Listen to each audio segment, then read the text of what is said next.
High Counselor Nixis of the Galactic Federation stared at the emergency transmission with all four of his crystalline eyes, each facet reflecting the increasingly alarming reports from Earth. His normally iridescent carapace had dulled to a concerned shade of gray. "Let me understand this correctly," he addressed the holographic projection hovering before him. "You're telling me that humanity achieved faster-than-light travel by accident?" The scientist before him, Dr. Kith, nervously adjusted his atmospheric processor. "Yes, High Counselor. They were attempting to prove a theoretical physicist wrong by, as they put it, doing something stupid to see what would happen. They apparently discovered the principles of quantum tunneling while trying to, and I quote, make physics cry." Nixis felt his secondary neural cluster begin to throb. In 3,000 cycles of serving the Federation, he had never encountered a species that treated the fundamental laws of the universe with such casual disregard. And their reaction to this momentous achievement. They threw what they call a rager in their primary research facility. Our monitoring systems detected dangerous levels of ethanol consumption, coordinated rhythmic movement they call dancing, and at least 17 instances of humans attempting to ride their cleaning robots. The High Counselor's crystalline form dimmed further. According to all predictive models, humanity should have been at least 2 centuries away from achieving FTL capability. Yet here they were, breaking through to the galactic stage in the most chaotic way possible. "We must send an ambassador," Nixis declared finally. "Protocol demands we evaluate any species that achieves FTL travel for potential Federation membership." He paused, scanning through his neural database of available diplomats. Most were already marking themselves as unavailable, their status indicators flashing convenient malfunctions or sudden cases of exotic ailments.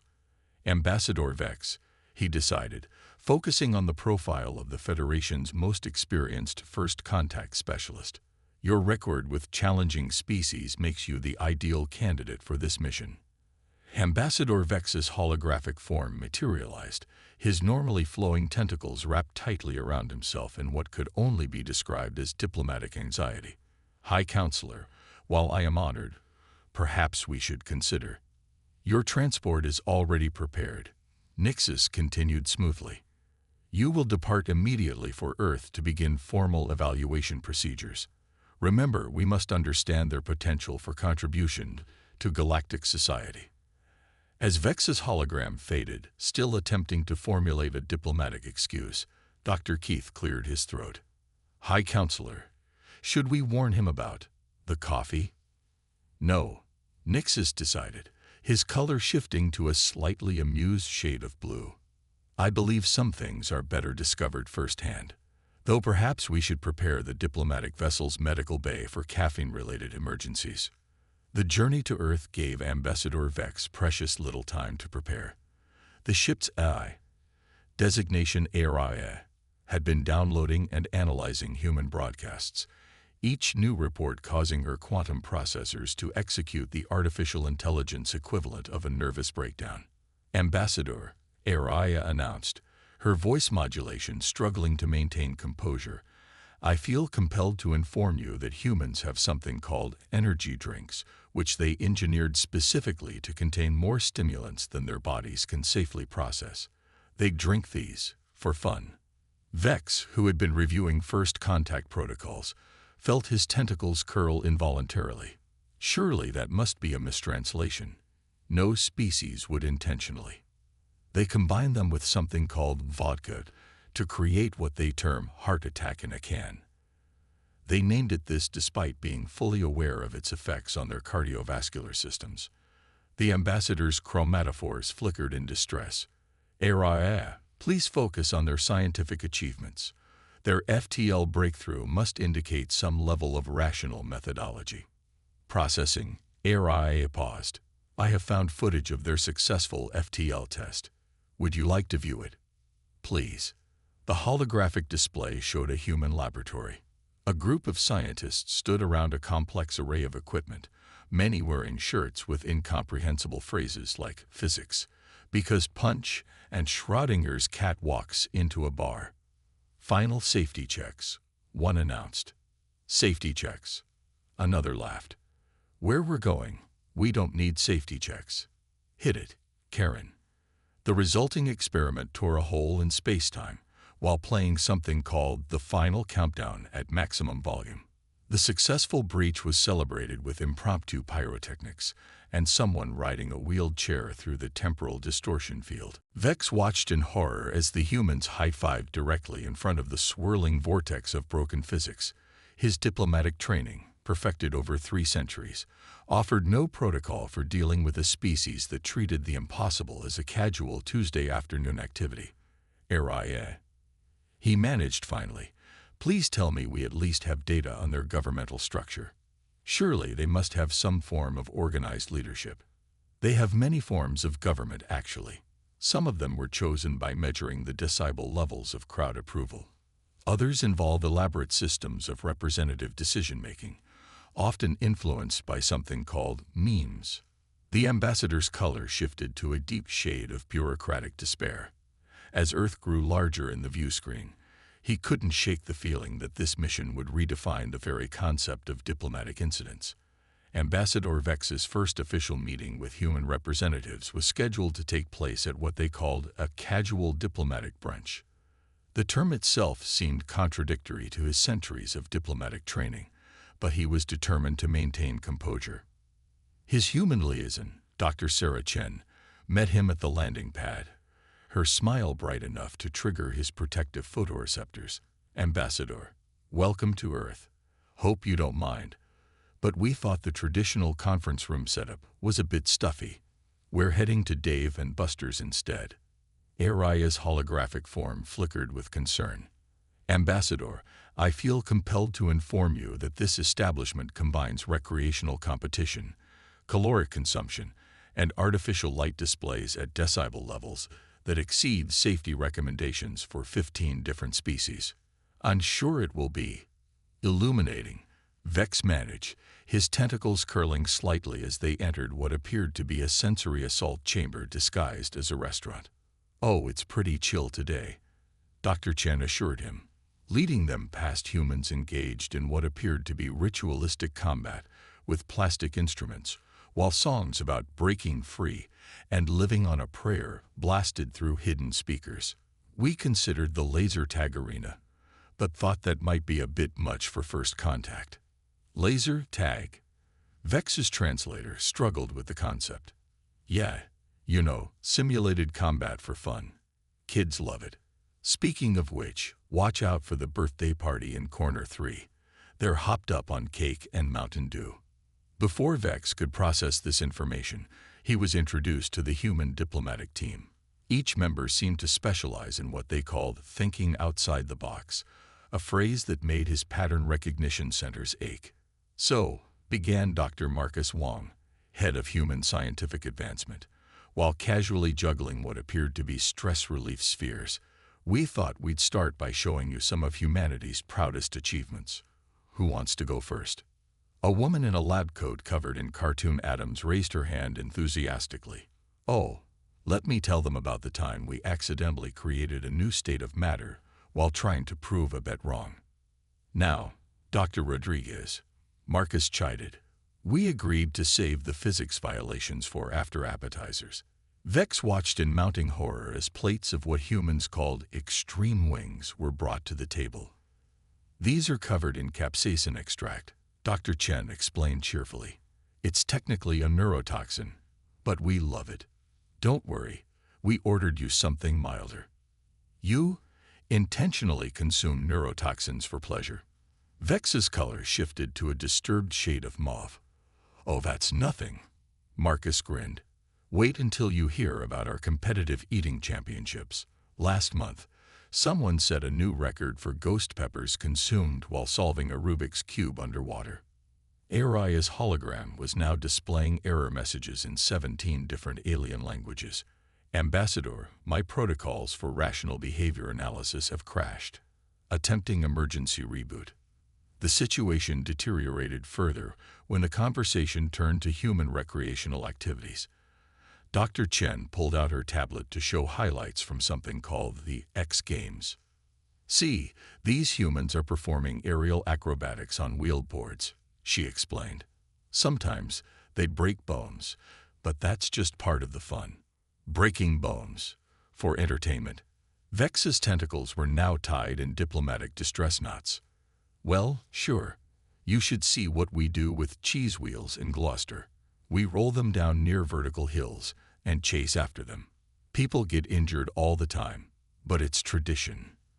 The ambassador's universal translator gave up entirely at this point, displaying the error message, cultural context not found, initiating existential crisis mode. Just then, a group of humans at a nearby table erupted in cheers.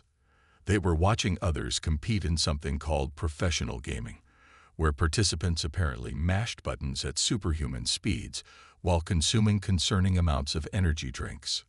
Oh hey, Marcus perked up, checking his phone. Anyone want to head to the parking lot after this? There's a flash mob doing synchronized dancing to protest Monday mornings. A what doing what to protest what? Vex's secondary nervous system began to shut down defensively. Flash mob, you know, when random humans suddenly gather to perform choreographed dances. We use it for everything from marriage proposals to political statements. Sometimes we just do it because we're bored. As if on cue, the birthday party children began their own impromptu dance routine, their sugar-enhanced energy levels defying several laws of thermodynamics. Dr. Rodriguez beamed. See, this is why we love kids.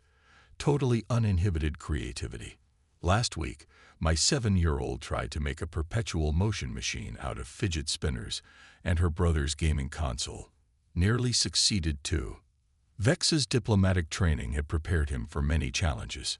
Interspecies conflicts, complex trade negotiations, even the occasional temporal paradox. But nothing had prepared him for humans, a species that seemed to treat the impossible as a mild suggestion and danger as a personal challenge. Aroya's hologram had given up maintaining its professional appearance and was now stress-playing something called Pac-Man while muttering about the need for a vacation. The next phase of Ambassador Vex's evaluation brought him to Earth's premier research facility, the Global Innovation Center. His chromatophores were still recovering from the casual brunch incident, but surely, he reasoned, human scientific methodology would display more conventional restraint. Dr. Chen led him through security, her enthusiasm undiminished. You're going to love this. We've got some really exciting projects happening. Just, maybe don't mention paradoxes around the quantum physics team. They're still a bit sensitive after last week's time loop incident. Vex's translator glitched. Time loop incident. Oh, nothing major. They were trying to prove that temporal paradoxes are impossible by creating one. Turns out they're totally possible. We had to eat the same cafeteria lunch for 3 days straight before we fixed it. The pasta wasn't great the first time, let alone the 70th. They entered a vast chamber filled with equipment that seemed to defy several fundamental laws of physics. A young scientist waved them over, her lab coat decorated with hand-drawn equations and what appeared to be coffee stains in the shape of the Fibonacci sequence. Welcome to Project Impossible, she beamed. I'm Dr. Zhang, head of improbability research. We're currently working on making stable wormholes using only duct tape and spite. Araya's hologram flickered in distress. Ambassador, my probability calculators have just filed for emotional compensation. Dr. Zhang continued, gesturing to a device that looked like it had been assembled from spare parts and optimism. Our methodology is pretty straightforward. We look at what everyone says can't be done. Then we do it anyway, usually while live streaming the attempts. But the risks. Vex began, his tentacles curling in scientific horror. Oh, we have safety protocols. Dr. Chen assured him. There's a big red button labeled, "Oh no," in every lab. Plus, we always keep a supply of emergency pizza for when things go wrong. They moved to the next section, where a team was gathered around what appeared to be a contained explosion. This is our fusion research, Dr. Zhang explained. We achieved it last month by essentially telling a group of atoms they couldn't do something. Human spite is surprisingly effective at overcoming physical limitations. A researcher looked up from his tablet, grinning. Want to see something cool? We figured out how to make dark matter visible by painting it with glow-in-the-dark paint. That's not how dark matter works, Vex protested weakly. Not with that attitude it doesn't, the researcher replied cheerfully. We also taught AI to understand sarcasm. Now we can't get it to stop making dad jokes. As if on cue, a nearby computer terminal displayed. Why did the photon check his luggage? He was traveling light. The dumps. They proceeded to the biology department, where things somehow became even more concerning. A scientist was cooing at what appeared to be a genetically modified plant that changed colors based on music preferences. We call it the disco fern, the botanist explained proudly. Last week it developed a taste for jazz fusion. We're not entirely sure how it's processing audio without ears, but it keeps requesting Miles Davis albums. Vex watched in mounting dismay as they passed a containment unit labeled Friendly Bacteria Project. Dr. Chen noticed his gaze. Oh, that's where we're teaching harmful bacteria to be nice. Turns out if you play them enough Bob Ross videos, they stop trying to kill you and start making helpful proteins instead. You're rehabilitating pathogenic organisms with art therapy. The ambassador's color shifted to a shade of disbelief previously unknown to his species. Well, when you put it that way, it sounds crazy, Dr. Zhang laughed. But wait until you see what we did with quantum entanglement. We managed to link two particles so strongly, they started a long-distance relationship. The tour continued through increasingly improbable research areas. They passed a team attempting to teach dolphins abstract expressionism, another group trying to solve world hunger by making photosynthetic pizza, and a lone scientist who claimed to be this close to teaching black holes table manners. In the experimental physics wing, a whiteboard proudly displayed the department's motto, "If you know what you're doing, you're not doing science right." Our greatest breakthrough came when we stopped asking why and started asking why not, Dr. Chen explained, leading them past a chamber where researchers were apparently trying to tickle quantum particles. Turns out, the laws of physics are more like strong suggestions if you're stubborn enough. Araya had given up maintaining her professional demeanor and was now displaying a continuous loop of the "this is fine" meme while surrounded by virtual flames. The final straw came when they reached the theoretical mathematics department, where a team was attempting to divide by zero, just to see what happens. Don't worry, Dr. Zhang assured the now violently twitching ambassador. We're pretty sure we can patch any holes we tear in reality. We've got a great track record, 60% of the time. It works every time. The Grand Reception Hall of the United Nations had been transformed for what humans called a formal diplomatic mixer. Ambassador Vex, still recovering from his tour of Earth's scientific facilities, found himself surrounded by both human and alien diplomats in what was quickly becoming a masterclass in controlled chaos. We've prepared a special presentation showcasing humanity's greatest achievements, Dr. Chen announced, her smile somehow even brighter than usual. We thought it would help everyone understand our potential contribution to galactic society. Araya's hologram, now permanently glitching, displayed a warning message. Probability of maintaining diplomatic decorum, 0.0000001%. The presentation began innocently enough, with slides showing human technological advancement. Then came the footnotes. As you can see, Dr. Wong explained, we achieve powered flight by basically building a giant fan and hoping really hard. The Wright brothers' notes literally included the phrase yeet or be yeeted. An Andromedian diplomat's translation crystal exploded. Moving on to modern achievements, Dr. Chen continued cheerfully, here's how we solved our clean energy crisis by accidentally creating a miniature sun while trying to make better toast. The Regelian ambassador's color shifted to what their species considered existential dread purple. Oh, and this is my favorite part, Dr. Zhang chimed in, where we discovered faster than light travel, because someone said it was impossible, and Chad from accounting took that personally. 3 different species representatives simultaneously requested emergency evacuation. The situation deteriorated further when they moved to the cultural exchange portion of the evening. A human anthropologist enthusiastically explained their species' concept of extreme tourism. So you see, we climb the tallest mountains not because we need to, but because they're there. Sometimes we jump off them too, wearing nothing but a fancy tablecloth we call a wingsuit. They do this for recreation. A Centaurian diplomat asked, their crystalline form clouding with confusion. Oh, that's nothing. Another human scientist added, wait until you hear about our hot sauce competitions. We literally breed plants to be inedible, then eat them anyway to prove we can. Vex watched in horror as a demonstration was prepared.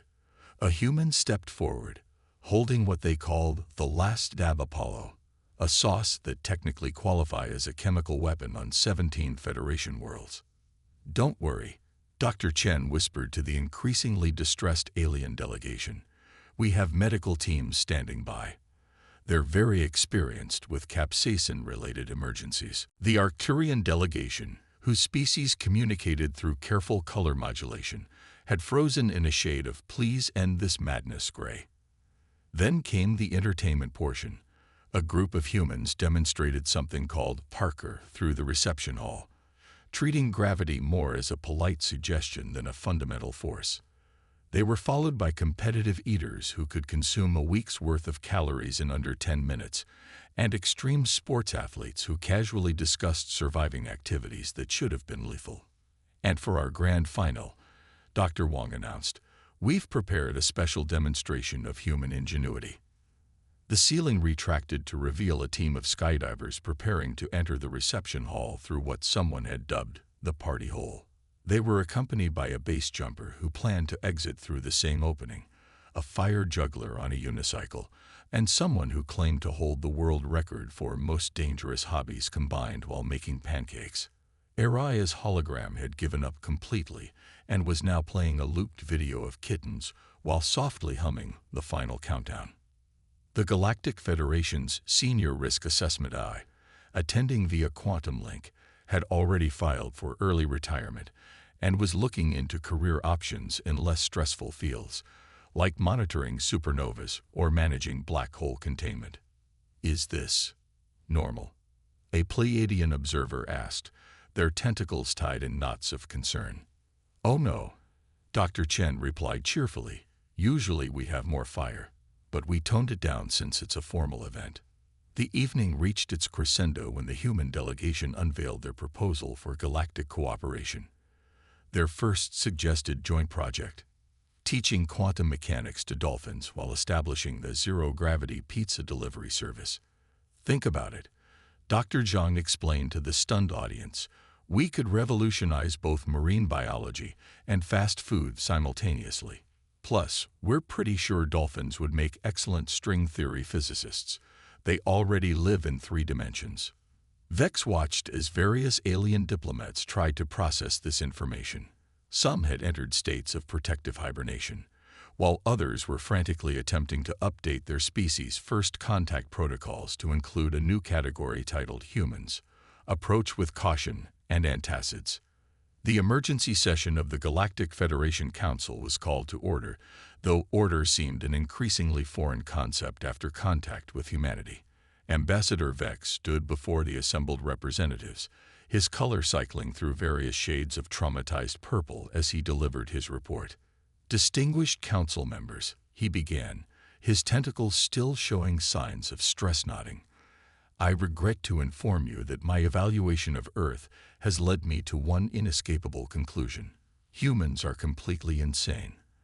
They're also, against all logic and probability, brilliant. The council chamber erupted in concerned murmuring. High Counselor Nixus leaned forward, his crystalline form dimming with apprehension. Please elaborate, Ambassador. In the span of one standard week, I witnessed them break physics out of spite, teach bacteria to be friendly through art therapy, and achieve quantum breakthroughs while engaging in something they call extreme caffeine science. Their entire approach to advancement seems to be looking at the impossible and saying, "Hold my beverage." Aria's hologram, now permanently wearing what humans called a party hat, displayed footage from their visit. The council watched in horror as scenes from the research facilities played out. They discovered their faster-than-light drive. Vex continued, not through careful calculation and centuries of research, but because someone made a bet at what they call a happy hour, a time which, I should note, typically results in neither happiness nor is limited to an hour. A Centaurian representative's crystalline form cracked slightly.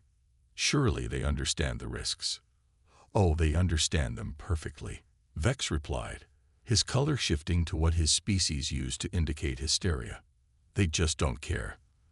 Their response to danger is to give it a nickname and turn it into a recreational activity. They call this extreme sports and consider it entertainment. The footage shifted to show humans participating in various extreme activities. Several council members had to look away as a human parkour enthusiast treated gravity as an optional guideline. But here's the most terrifying part, Vex continued, his tentacles twisting into new shapes of diplomatic distress. They're successful. Their chaotic approach to science and innovation produces results that our most advanced predictive models can't explain. They solve problems by accident while trying to do something completely unrelated and usually inadvisable. High Counselor Nix's form flickered with concern. Your recommendation, Ambassador. Vex's chromatophores pulsed with resignation. We have no choice but to accept them into the Federation. Not because they meet our traditional criteria.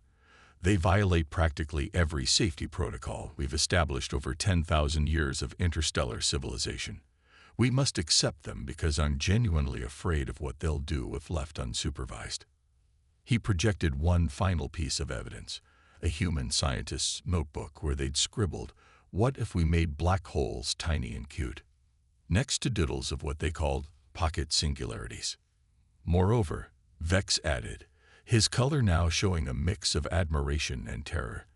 They've already started making plans for improving various Federation technologies.